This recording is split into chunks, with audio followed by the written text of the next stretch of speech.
Estrelar em um grande time de futebol é o sonho de muitas crianças e adolescentes. Em muitos casos, eles se submetem a rotinas pesadas de treinos e, mesmo sem ter a idade permitida pela lei, acabam tendo vínculo de trabalho com os clubes. Inspirados por jogadores de sucesso, meninos de todo o país sonham em jogar com a camisa de grandes times de futebol. Qual time que você quer jogar? Barcelona. Real Madrid. Barcelona. Real Madrid. Flamengo. Real Madrid.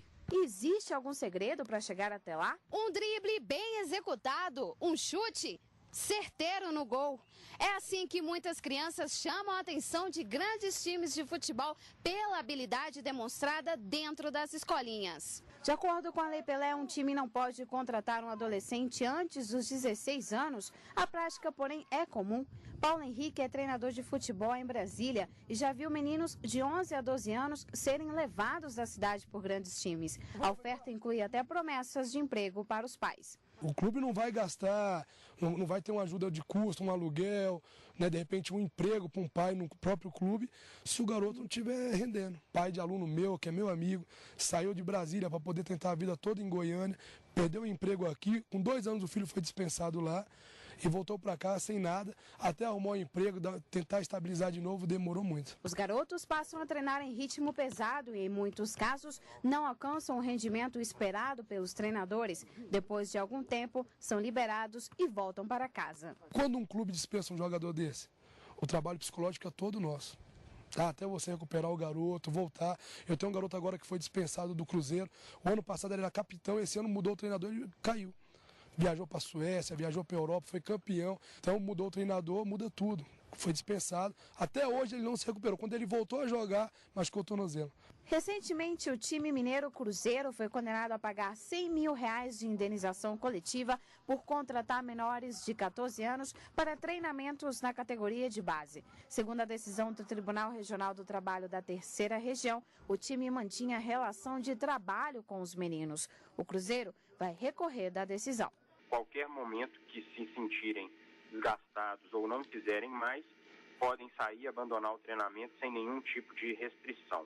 É por isso que o Cruzeiro entende que o que é praticado nas suas categorias de base não pode ser considerado como relação de trabalho, e não sendo considerado como relação de trabalho, não há nenhuma proibição na Constituição da República que esse tipo de atividade se desenvolva. Mas vai interpor realmente todos os recursos possíveis exatamente para evitar a manutenção dessa decisão desfavorável. Para falar mais desse assunto que envolve aí, mexe com o sonho de milhões de crianças e adolescentes, a gente recebe aqui no estúdio o advogado Klaus Aragão, especialista em direito desportivo. Doutor, obrigado pela sua participação aqui no Jornal da Justiça. Por que isso é tão comum? Criança, né, a gente pode dizer assim, menores de 14 anos, firmando já contrato com clubes de futebol. De um lado, existe a expectativa dos pais de que essas crianças venham a ser bem-sucedidas e, de alguma maneira, promovam o sustento da família. De outro lado, os clubes têm um interesse na contratação dessas crianças porque, em sendo reconhecido como entidade formadora do atleta, ele terá participação nas transações futuras desse atleta. Falta fiscalização? É muito difícil você fiscalizar contratos que não são divulgados, que não são abertos e que não estão de acordo com a lei. O que diz a Lei Pelé sobre esses casos? A Lei Pelé, ela segue aquilo que diz a Constituição, de que é proibido o trabalho para menores de 16 anos, à exceção do menor com 14 anos na condição de aprendiz. Então, você pode firmar o contrato de atleta profissional a partir dos 16, mas apenas a partir de 14 que você pode ser considerado um atleta aprendiz. Mas isso acontece? O atleta, ele tem o título de aprendiz mesmo? Te pergunto isso porque a gente ouve falar muito também aí na imprensa que tem jogadores de 13, 14 anos que já têm um pré-contrato com o clube. É uma reserva de mercado, vamos dizer assim, isso é legal? É cada vez mais ávida a busca desses clubes por jovens talentos. Então, crianças em escolinhas de futebol com 8, 9 anos são vistas por olheiros que então entendem que aquele atleta, aquela criança pode vir a ter um bom futuro e então indica para que o clube faça a contratação dessa criança. O clube tenta e aqui fugindo daquilo que diz a lei, tenta acertar contratos, pré-contratar uma promessa de contrato de atleta de futebol com crianças de 8, 9 anos. Poder não pode. Mas por que isso acontece muito?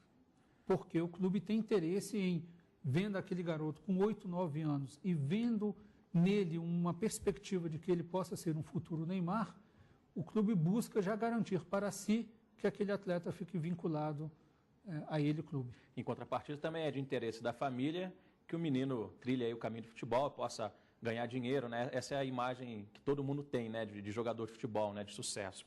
O assédio é muito grande com esses meninos. Os pais podem blindar, sim, e devem blindar essas crianças do assédio dos clubes? Devem sim, porque é extremamente cruel você empurrar para uma criança uma responsabilidade de ser um potencial sustento da família. De outro lado, você alimenta naquele menino o sonho de vir a ser um grande jogador de futebol, quando a gente sabe que a realidade é que surge um Neymar a cada milhões. Então, o que os pais podem fazer? Não permitir que seus filhos se sujeitem a esse tipo de situação. A legislação ampara o menor que, isso eu falo menor de 16 anos, que vai jogar lá na Europa, porque isso a gente sabe que também acontece, os clubes de fora vêm e buscam jogadores aqui? Não, a legislação brasileira e a legislação da FIFA também somente permite contrato de atleta profissional a partir de 16 anos de idade. Então, qualquer atleta que vá em idade inferior a essa, ele não está amparado pelas normas de direito desportivo. Dr. Cláudio Aragão, obrigado pela sua participação, pelos esclarecimentos. Até uma próxima. Boa tarde.